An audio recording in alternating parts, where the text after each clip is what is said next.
So, gamers, we're total shut-ins, right? Well, I'm here to defy that whole idea. And I'm here joined by the lovely... Hi, I'm Shayna. And so we're going to talk about the social side of video games and the social psychology of video games. Roll the intro.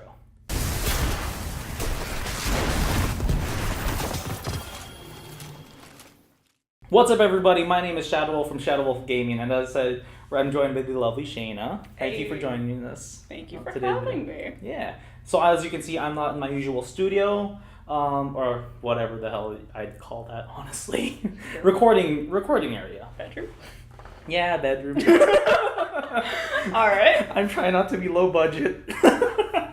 You know, it's YouTube. It's YouTube.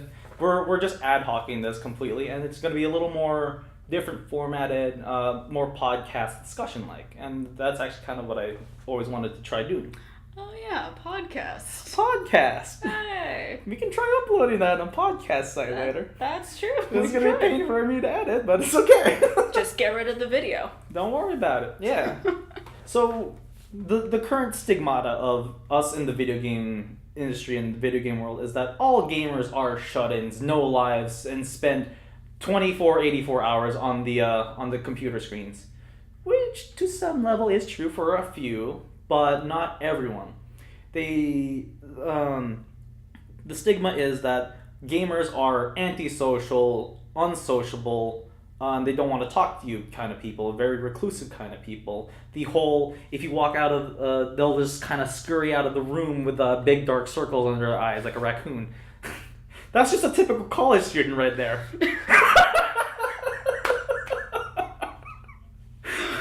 Oh my god. Am I wrong? No, you're absolutely right. That's the kind of fun thing I wanted to add on to this, so. But no. Oh god. So, alright. So the social stipulation is that we gamers aren't very sociable. Well, let me kind of defy that a little bit. There's a thing called a gaming community, right? So... Yeah, there is. Yeah, so with a gaming community, it's what it is. It's a community of gamers. With us gamers, we kind of tend to be within our own groups, just as anyone else would be. Oh, you and your buddies go fishing on Saturdays, or like you go hunting. It's like that kind of thing, except, we're adventuring. In a digital pixel land, yep. Yeah. So, lately, I've been leading my raid groups on Destiny. So that's actually something that's been really tough on me. Not fully tough, but just like, I'm actually organizing people. I'm messaging people, to get them organized so we can all hang out and have fun while kind of yell at each other. Nice. Yeah. I mean, like, it's a weird thing for gamers, because, like, it's just like any fandom, right? Yeah. Like how, when it's something that's really important to you and it's the only thing you want to talk about, it's just like you're going to find the people you can identify and talk with about it. Yeah. Well, so, like, you talk about how people imagine these people who don't leave their rooms, who, like, the stereotypical gamer, the antisocial, whatever. Like, that's when gaming becomes an issue, like, when it's the only thing you do, but that's, like, any other kind of addictive behavior. Like, if you end up not leaving your room, if it becomes the primary thing in your life to the exclusion of, like, you're no longer doing work, you're no longer seeing friends, like, that's different than I'm using gaming and the gaming community as a mechanism to connect with people who are into the same things that I am. That's just, like, as you mentioned, any other community. It's just centered around something different. And that's different than what people might assume as a gamer. Yeah. Like, gamer is such a broad term now. Anyone can technically identify as a gamer. Even though the mobile scrubs don't count. I'm just kidding. Anyone can play games. As long as you're, like, able to play, Yeah. You're a gamer to a degree. Let's not exclude people from the kinds of games that they play. Nah, that's fine. Like, there was a dark time when handheld gamers weren't included. I mean, people, like, the hardcore gamers, like, the people who are going to be playing, I'm not even going to mention them because I don't know what games people are playing. Don't worry, I can like help specify whatever. Sure. So there are the people who are like those hardcore gamers that are going to want to exclude, and that's also like when it becomes an issue when people are trying to actively exclude individuals from these communities, from these conversations. But like the hardcore elitists. Right. Yeah. But every community has that. People want to exclude, people want to gatekeep individuals from joining into their group. But that's not what you're talking about here. Because gaming can have so many positive benefits, including the social aspects. Yeah. So, I've had a lot of friends tell me like, oh, I have a lot of social anxiety. I can't really communicate with people. Mm-hmm. Whereas like when I'm talking with them on live, we're discussing politics, economics, religion, beyond our game. Yeah, everything that you're not supposed to talk about at the dinner table. Pretty much. And then just like, of course, our language is gonna be very, very piratey. It's like one of my friends told me like if they met me in real life, they'd be like, I wouldn't be able to converse with you as well. Mm-hmm. Like he even directly told me that. I was like, no, I get that completely, man. Yeah. Anxiety is something that's hard to deal with. For sure. But that's what it means to be in a community, to understand and that, you kind of got each other's backs. Yeah, and it's also like a step towards exposure. Like if you mentioned social anxiety thing, like absolutely there's like varying degrees of it. Like you have textual communication, like if you're typing to someone on Twitter, like making a friend that way, like that's one step over not talking to anyone, period. Maybe you're not like able to hang out with them in person yet, but every step forward, like texting to talking to them during the game to talking to them like Skype to eventually maybe meeting. Progress is progress nonetheless, no matter who you are.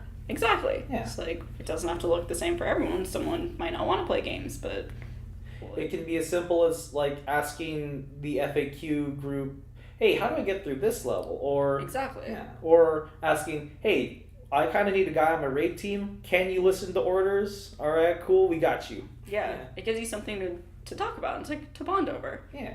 It's like being in a group experiment at school. As much as that sucks, it gives you something to talk about. Yeah, even though you're assigned, it's still like you gotta communicate in some way. Exactly. So gamers aren't as non-communicative. It's just, is it in our interest, really? And that's a really good question. Yeah.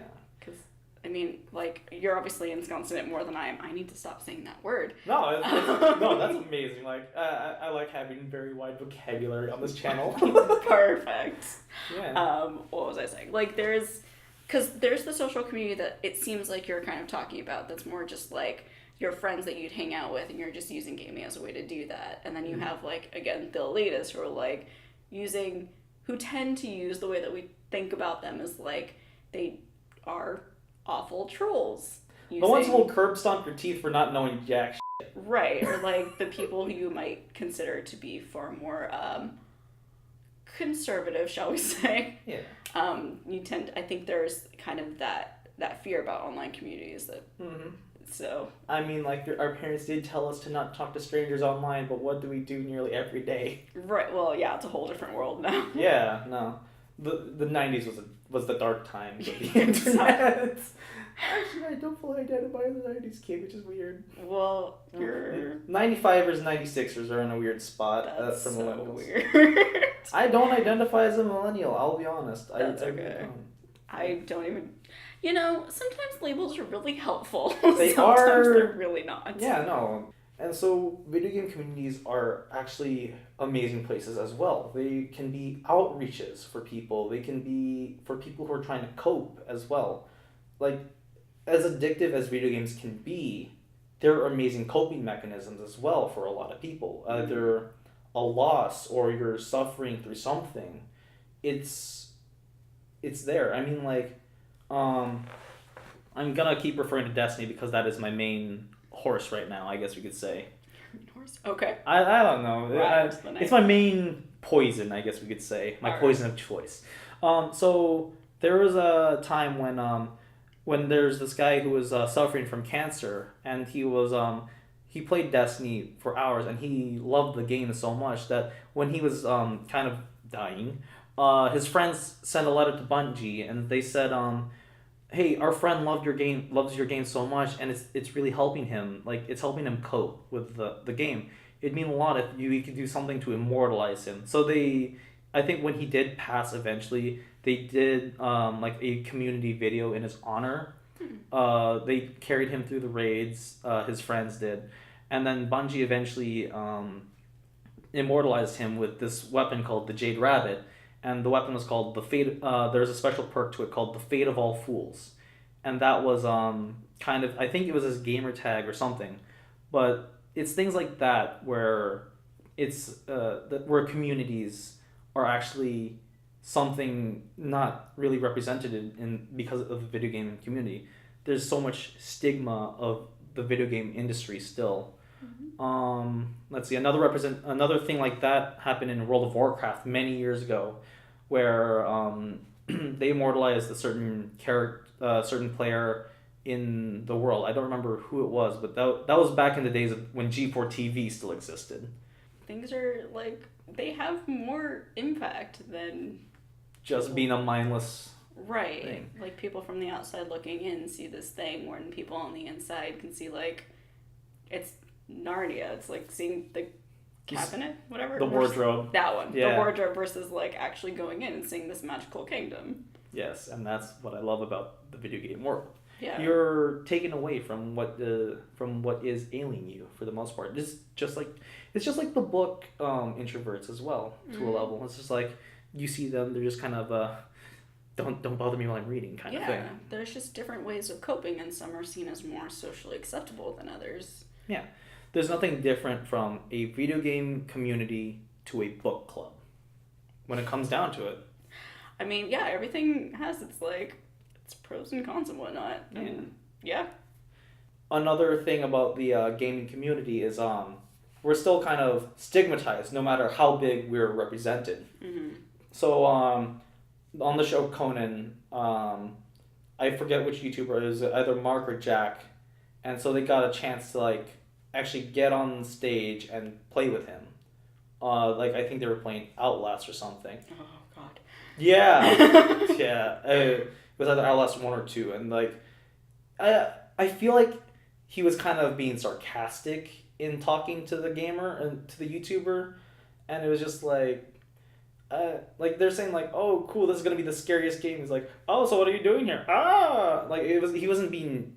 It felt like he wasn't being genuine. He could have been genuine, for all I know, but it just, to me, he didn't feel like it. I mean, just to play devil's advocate, from what I know about Conan, that's just his personality. Oh, really? Okay. I don't watch him enough. Sure. I don't watch him enough, so... Well, I don't know for sure, but just to, consider that. I mean, obviously, yes, there's such a specific outlook that people have on it, but there's also such a specific outlook that people have on YouTubers, also Let's Players. That's true. So I wonder how much of that would be gaming versus those other facets of it. Yeah. It's gaming versus the mainstream, I guess we could say. Maybe. Yeah. It's just like our media representation is not... For sure, it's not great. Yeah, no. It's an art community when it comes down to it in actuality. Yeah, video games definitely an art, even if it's not always one that's considered to be. It's an art form of a new medium. I'll put it that way. Yeah. It's more involved. You become, as we talked about in my video. I'll put that in the I button if I can figure out how to do that. Perfect. Yeah. Yeah, so you become the player, and in movies and videos and stuff, you feel a connection with the people, the characters that you're seeing, but when you're actually playing the game, not only do you have the community, but you actually feel like you are the person in the game. What is it?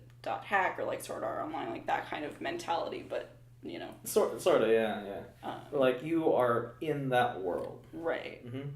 And then when you do find the players who are like you, it's it's the biggest thing to a gamer, because it's just oh my God, you play it like that, or I love how you see the game. That's how I see it too. Right. And that's the beauty of it. Whereas back then, when I was a kid, it was just hey, how do you beat that level? Mm-hmm. Or something like that. Or hey, do you remember that cheat code? It was up, up, down, down. Yeah. So it's evolved from just being a playground discussion to an actual hey, let's get on sometime. We'll hang out. Like Right. I haven't talked to you in years, man. Let's hop on. Let's game a bit, and then we can catch up while we're on there. Yeah. So that's the beauty of it. Yeah, it's like going out for coffee with someone. Just you happen to be killing orcs or something while you're there. Yeah.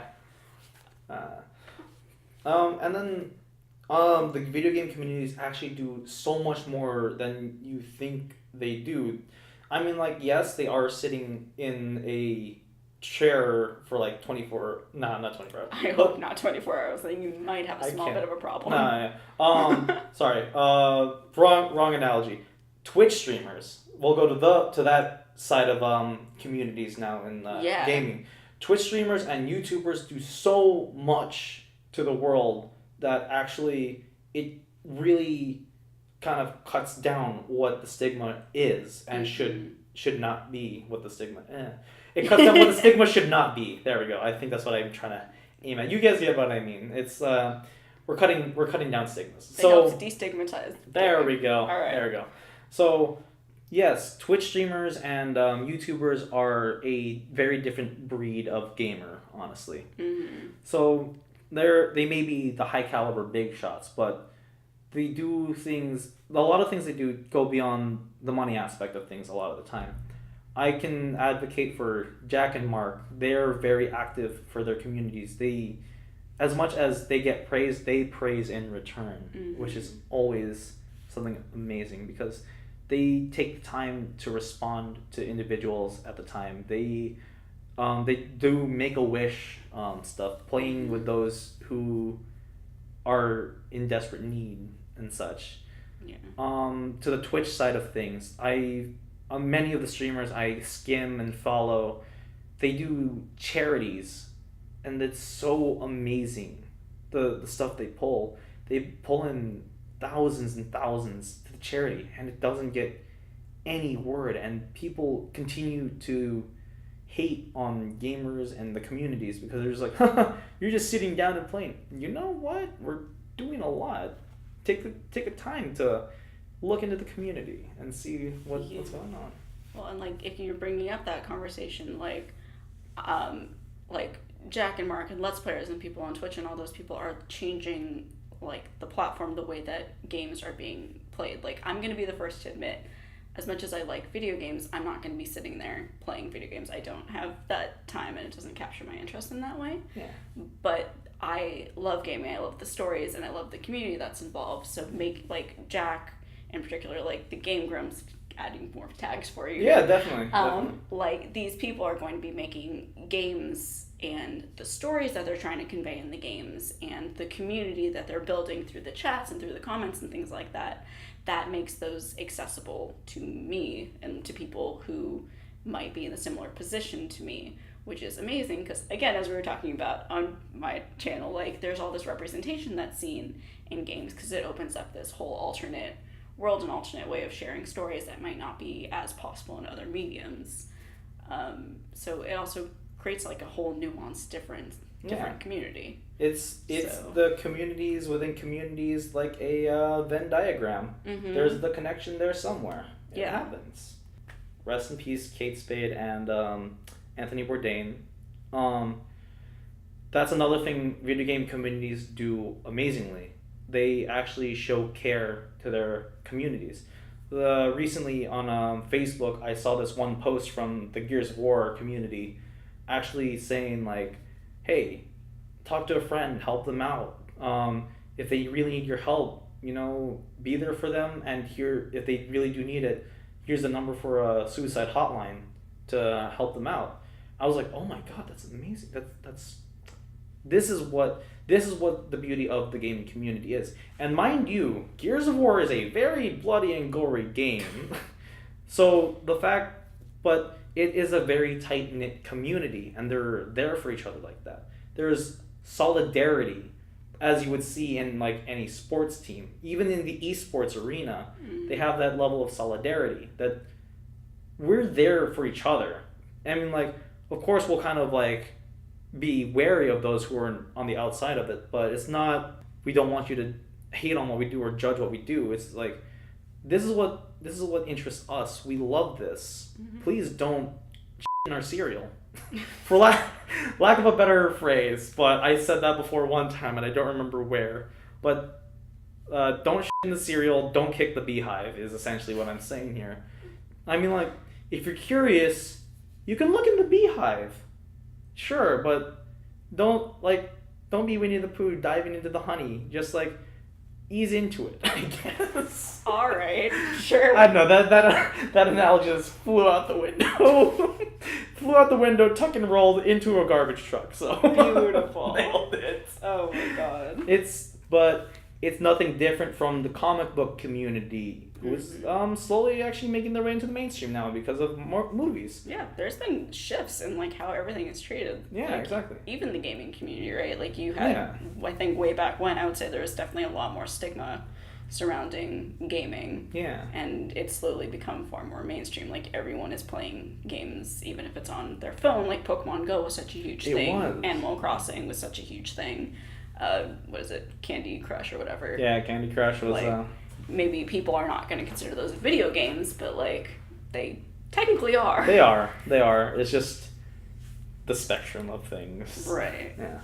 But I guess the one thing like I wanted to mention during this video, there's been even a dramatic shift within, like, let's use the psychology community as an example. So DSM-4, there was really, I don't think, any particular mention of it, and then we switched to the DSM-5 in the section, like the 5th section requiring like additional research and stuff. They're starting to introduce a gaming disorder, and like some people might have issue with that, but the reason I think that's actually pretty pertinent is that it distinguishes what like people playing video games as a casual thing that's totally fine versus like gaming as an addiction. And so you can recognize like if someone's just playing video games for fun, there's no problem because it's a normal community, it's feeling of a reward system, it's social support, it's all that stuff that we've been talking about, versus something that's genuinely has like criteria similar to addiction, to drug addiction, to substance abuse and things like that. And that's where a huge part of the distinction lies. Is like how much of is it impeding your life, which is what people used to consider to be that like that stereotypical gamer, but not necessarily the case anymore. Yeah. Well, yeah, that's actually something I kind of really didn't have in mind, but thank you for bringing that up. For sure. Yeah. So like we do see, like, we're wary of that, and we're trying not to make it seem as it's that, like, it's like we gamers are kind of hard-headed, I'll admit, to a level, and like that goes back to the solidarity thing of things. So, but it's good that you bring that up because yes, even though we do kind of see it as an addiction, we're also able to kind of see into each other's lives as well, which makes it really amazing because it's like we can be a support structure for each other through gaming. Yeah. And so like we can even tell them like, hey man, if you've been like playing for nonstop for 36 hours, you know, take a break kind of thing.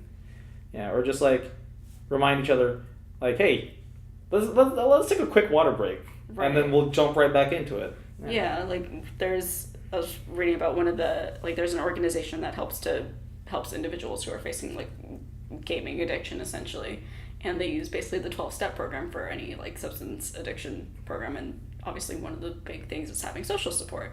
Essentially, if you are in that community and you have social support built in, like that's huge. So there you go. Yeah, there it is. And in honor of E3, this is where this video is going. So yeah, sort of, not exactly, but kinda. I wish I could have been at E3. Maybe one day. Yeah, maybe one day. But the gaming communities also expand beyond just the video game. We delve into the cosplay community. Hell yeah. Yeah, well, Fallout, you know, on my shirt here. Nice. Yeah. Cosplay. I managed to use it for both videos. Nailed it. So like the cosplayers, I mean, like it creates secondhand art essentially. Yeah. Art inspires art. Yeah. So like where the player is so inspired, it's like, hey, how do you? It'll bring the one gamer a chance to look into the other communities. Like, hey, how do you make this? And then it kind of branches from there, and it still adds more to their ability to learn and connect with more people. It's more or less a bridging point in the new step of a new era of things. I love it. Yeah. And so video games are pretty much a new medium, and as any medium, there's always been a hesitation at first, but if you have a chance to look into it and actually see the nuances of everyone and everything in it, there's a lot more to the eye than you can see. So, yeah. There's a lot more to the eye. I mean, it's true. Yeah. Both literally and scientifically. So, nailed it. Excellent. But yeah, so most video game communities started off as just simple couch co-op things. Me and my brother, when we were kids, we bonded a lot over split screen. That we played Borderlands, Gears, Halo. You had such a different upbringing than I did. I know. It was like Mario Party. Yeah. So sadly, before he was born, I was the only one to play Mario Party by myself. Wow. Yeah. So like, but when he came in, he was player 2 essentially, and that was just like, that's just something amazing. And then I listen to him in the background of my gaming day, like gaming right now, and I always hear him talking to his friends from middle school. And I'm like, it's only been a year since he's been out of middle school, but still though, he's still connected with them, which is something that's amazing because like back then, like you couldn't really do that. And so video games is more of a step forward. I mean, like it's okay to be hesitant of the new, but sometimes it's okay to see the new with wary eyes, but it's not always something to be afraid of. Just even with the community, there's just so much to talk about because like since video games now are really delving into the lore aspect of things, like Destiny, you know. Nice. Nailed it. There's a lot of story, and I love continuing to share those stories with people because like some people play the games, they jump in, they just do everything without really knowing what's going on. And that's what I love being as part of that community is like I get to give back to the players of just being like, oh, so what the story is about this part, or like, oh, no, that's not exactly right. You're right on some points, but what's written, or like, I'm more of a secondhand storyteller compared to the actual lore masters of things. But there's just like a lot of the social side that's not seen in video games. So if you do see kids playing and you're still kind of like, they shouldn't be on that kind of thing. I mean, like, they're playing against people on a global scale, honestly. Like, I've played with people from Scotland, Japan, England, France, New Jersey. Nice. Nailed it. Wait, have I actually played against someone in New Jersey? I'm sure I played against a bunch of Texans at least, so. Nice. Yeah. And then also that, like, I get to see how things are in those parts of the world without actually being there. I hear from them, like, I heard someone say, like, oh my god, there was a thunderstorm outside at one point. I was like, oh my god, are you okay? And so, like, it's things like that. There's a lot that happens behind the scenes if you just take the time to, like, ask, hey, who are you talking to? Or, like, what are you doing? Yeah. Yeah, because you look in, like, if you see someone on their computer staring at their screen with their headphones on, like, ignoring the world conceptually, like, what you see on the outside looking in is going to be so much different than what they are experiencing. So recognize that people are people. Yeah. Complexity. Life is an experience and video games are an experience. And video games really brings the community experience to a lot of people in more ways than one. And with that, I think we are out of time. But for now, this is Shadow from Shadow Wolf Gaming signing off, and thank you again for joining us with the lovely ShaynainShambles. And we'll see you guys next video. Hey.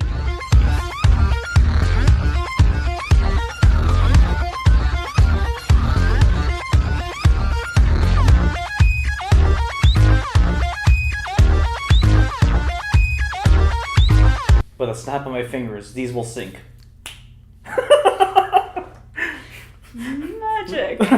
We can equalize everything with just like that.